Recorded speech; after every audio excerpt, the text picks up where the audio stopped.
Okay, we got our pin in, we got the bolt in the pin back there in that rear end. We're getting ready to reinstall the cover. And again, I'm going to say use a gasket if your type of rear end has one. There's a couple Ford rear ends that don't. 10.25, I think. I don't know, but I know this 8.8 does have a gasket, and it costs like $5. Uh, Completely unnecessary, but I'm going to apply a thin film of a Permatex Black to each side and inside the bolt holes, and slap this thing on. Another thing, the tag's going back on too. I cleaned it up. Cleaned up all my bolts. You know, I soak them in a little bit of PB Blaster for a second. There we go. Soak them in a bit of PB Blaster for a second. You know, blow them off with compressed air or whatever you got to do. I see guys so many times putting bolts back in stuff, and it just looks like a blob of Permatex and grease and oil. You know, I mean, get them things clean. You know, if you're putting bolts in and you get down to the last few threads and it gets tight or tough, and you don't know it, and you got a piece of dirt, sand, metal shaving from the gear case, you know, whatever that gets up in there, you know, boy, it's going to be harder to get out next time, and you don't want to snap bolts off and stuff. So just clean them up. I blow out the holes with compressed air before I put bolts back in. I've already done that. I've already cleaned up the gasket mating surface on that differential, and now we're ready to go. So I'm going to pop that back on. It'll be a two-hand job again, so I'm not going to show that. Put it back on, and we're going to lower it back down tomorrow probably, and drop that drive shaft and replace that Pinion oil seal. So.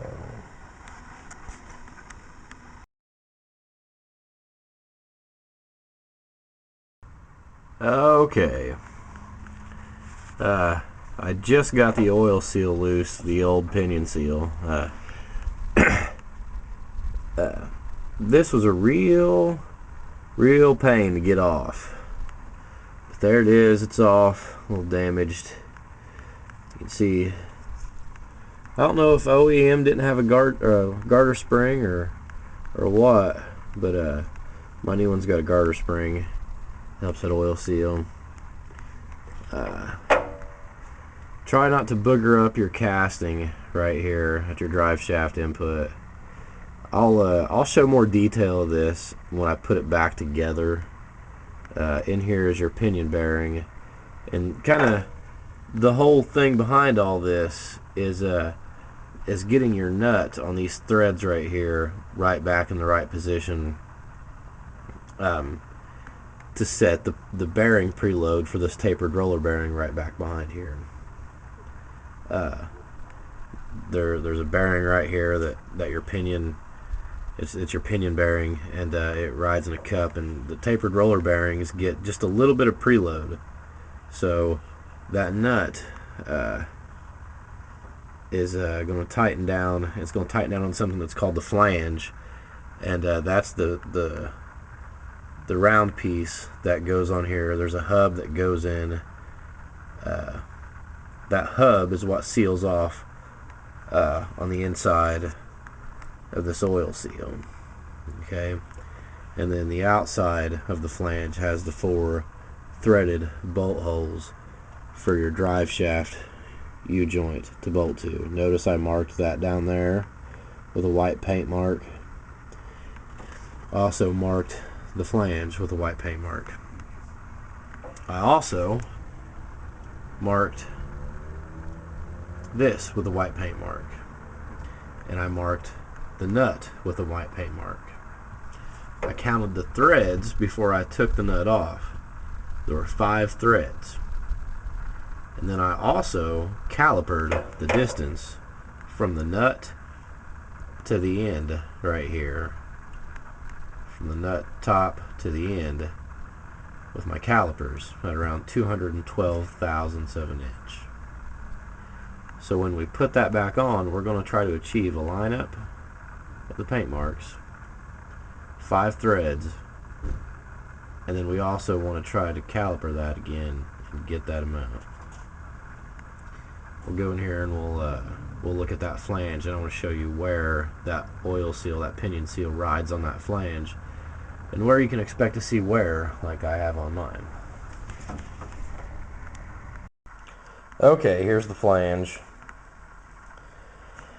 This is the side that faces towards the differential input pinion, and if it'll focus, see inside of there, that is where the oil seal rides and seals off. So this is the outside. You can see this is the drive shaft side. You can see where the drive shaft bolts up there. Made a white paint mark. White paint mark. That's showing how my drive shaft bolts back to this flange, the orientation of the flange. Here, actually, these are the bolts. You go through the drive shaft into these threaded holes.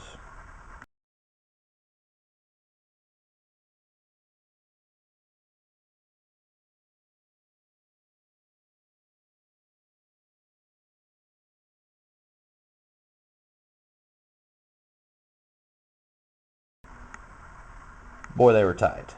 They were really tight. I found myself not having, it's starting to rain. That's nice. That's great. I found myself not having any 12-point sockets, which you'll need to get these off, so I used a crescent wrench, 12 millimeter, and it was tough. It was tough. I about took some skin off my knuckles. A little bit of hammer action behind the box end, or I mean behind the open end. Had the box on the. Got to use a 12-point on these, so, and it takes some force to get them off. Over here, this is the pinion nut. See where I marked it? That mark's going to line up with that little paint mark you saw on the end of that threaded portion, the part that's facing us. And, my flange is a little worn down in there where the oil seal rides. You can see the worst part of it. You can see a little bit of it. I'm going to clean it up. When you put an oil seal in, this is the new one, any oil seals, you lubricate the inside. Do not lubricate the outside. I did not even use penetrating oil when I was getting the old one out.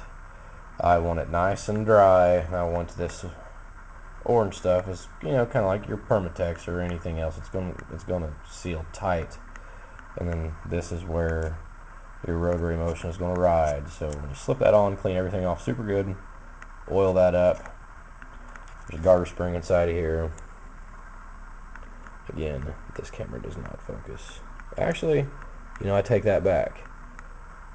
Garter spring is in here because of the action. The action is sealing around this hub right here, like that.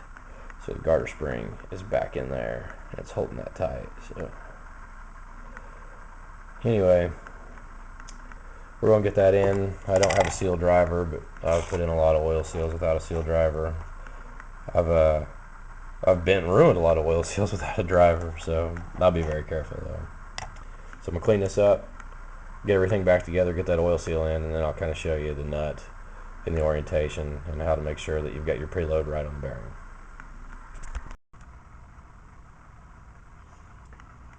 Well, we've got our pinion nut. We've got our flange and pinion nut on now. I wish I would have gotten a shot of the oil seal in. Oil seal was what went on first. When you put the oil seal in, make sure that you've got it seated all the way down, all the way in. The flange of the seal will set up tight to the gearbox, to the differential case. You see right there that orange lip is the rim of the oil seal. So get it all the way up against there.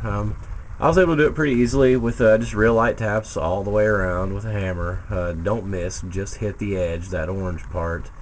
Just hit that edge. You know, you might be able to find a PVC coupling, or better yet, go buy an aluminum seal and bearing driver.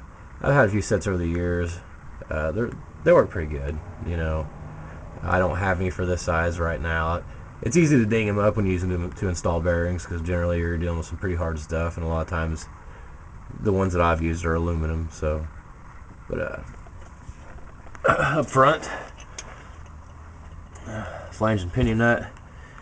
You'll see. Let's see if I can zoom back. There we go. You'll see the marks line up.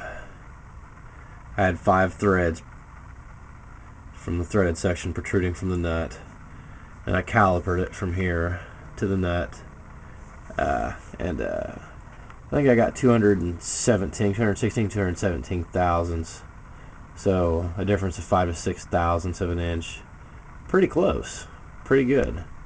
I'm happy with it. So we're done. We're gonna bolt the drive shaft back up, lining that paint mark right there up with that paint mark right there, and we'll fill the differential case with fluid. I've heard different things. I've not done this one before, so you know, 2 to 3 quarts. They say 1/4 to a 1/2 inch below the filler plug. That's I think a new technical service bulletin, but you know, we'll try to do what we can. You know, we may end up getting it to the filler plug, you know, which I think is still fine. I think it used to be the old specs. The old service spec was, you know, to level to the bottom of that, but I think the new one, if I recall correctly, is a 1/4 to a 1/2 inch below. So if you had the ways and means to make a little dipstick out of something and stick it in there and check it, you know, 1/4 inch below would probably be fine. So, and that's it. That is pretty well all of this rear end job. We'll be buttoning it up and driving it tomorrow, and hope for no leaks and good performance.